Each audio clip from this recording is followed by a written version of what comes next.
আমি পঞ্চায়ত নিৰ্বাচনৰ ফলাফলক লৈ এটা ডাঙৰ খবৰ লৈ আহিছো। মানকাছাৰ আঞ্চলিক পঞ্চায়তৰ কংগ্ৰেছৰ দপদপনি, বিজেপিক বিধ্বস্ত কৰি আঞ্চলিক পঞ্চায়তত আগবাঢ়িছে কংগ্ৰেছ।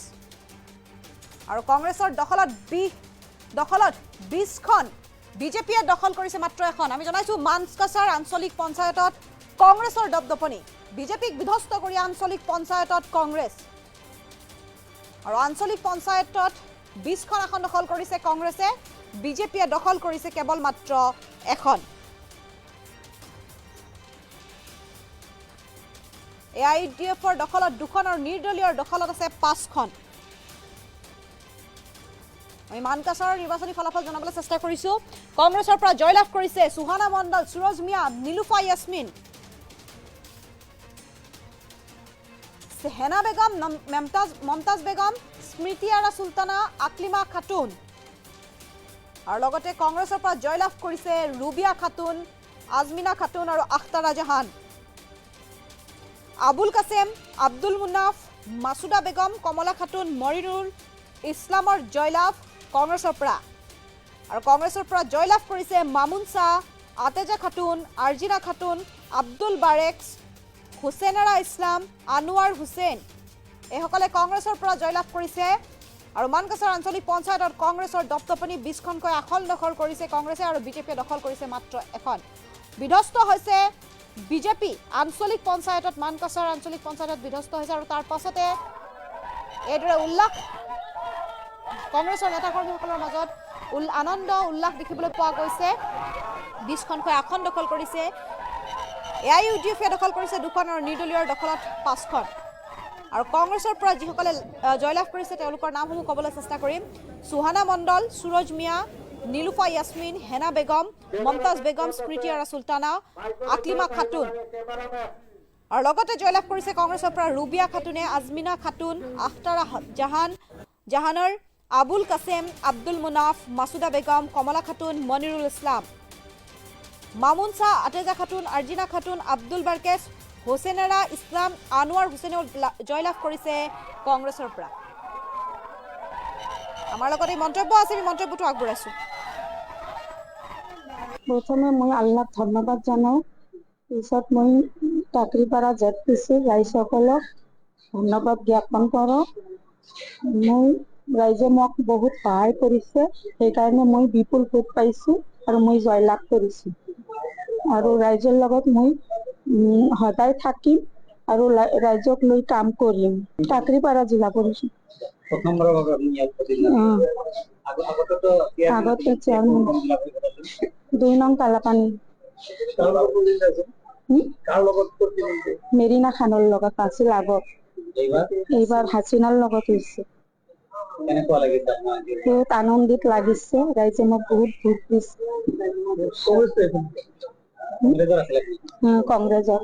আৰু মোৰ বহুত কেইটা ৱাৰ্ডৰ মেম্বাৰো জিকিছে আৰু AP মেম্বাৰো জিকিছে। আৰু সিহঁতক লৈ মই জিলা পৰিষদ গঠন কৰিম, একেলগে ভালকৈ গঠন কৰিব পাৰিম। কষ্টৰ ফল আমি পালোঁ। যেতিয়াৰ পৰা পঞ্চায়ত নিৰ্বাচনৰ তাৰিখ ঘোষণা কৰিছিল, তেতিয়াৰ পৰাই আমি বহুত কষ্ট কৰি ৰাইজৰ মাজত সোমাইছোঁ।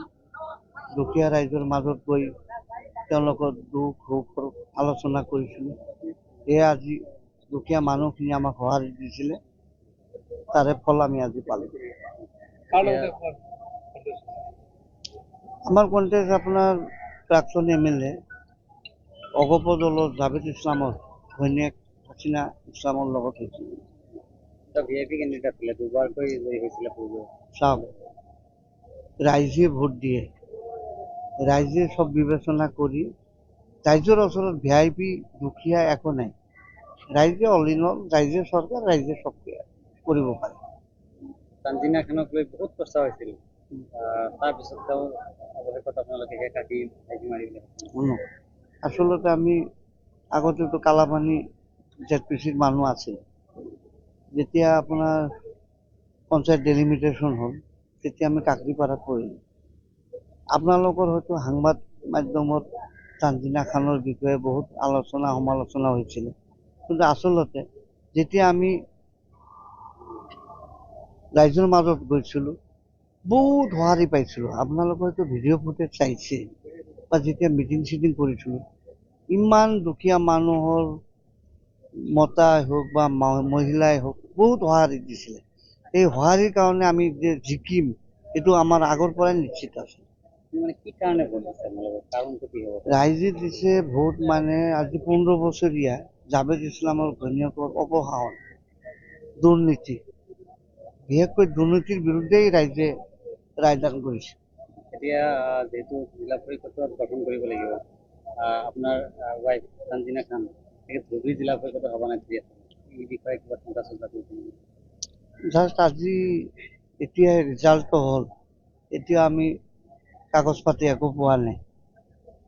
চাওঁ, আমাৰ আছে হাইকমাণ্ড আছে, MP চাহাব আছে, মাননীয় ৰকিবুল চাহাব আৰু ভূপেন বৰা চাহাব আছে। তেওঁলোকৰ লগত আলোচনা কৰি তেওঁলোকে যিটো সিদ্ধান্ত লয় আমি দলৰ হৈ এইটো কাম কৰিম। আমাৰ অলপ এতিয়া মানে ৰাউণ্ড বাকী আছে। সেই হিচাপটো হোৱাৰ পিছতে আমি আপোনালোকক ক'ব পাৰিম, কিন্তু নিয়াৰ ওপৰত 30,000 ওপৰত যাব। কিমান ভোট বাকী আছে? এই এটা টেবিল বাকী আছে, কিমান হ'ব ভোট? 500-600 মান হ'ব। জয়টো নিশ্চিত হৈ গৈছে। জয়টো হৈছে, জয় হৈছে, খালি আপোনাৰ আনুষ্ঠানিকটো বাকী আছে। আশাবাদী কিমান, মানে চেয়াৰমেন হোৱাৰ আশাটো?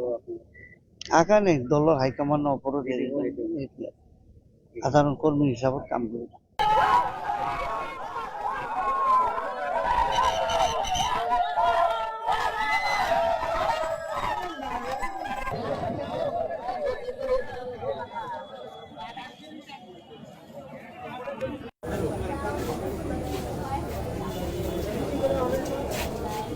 কেমেৰামেন ক'ত আছে?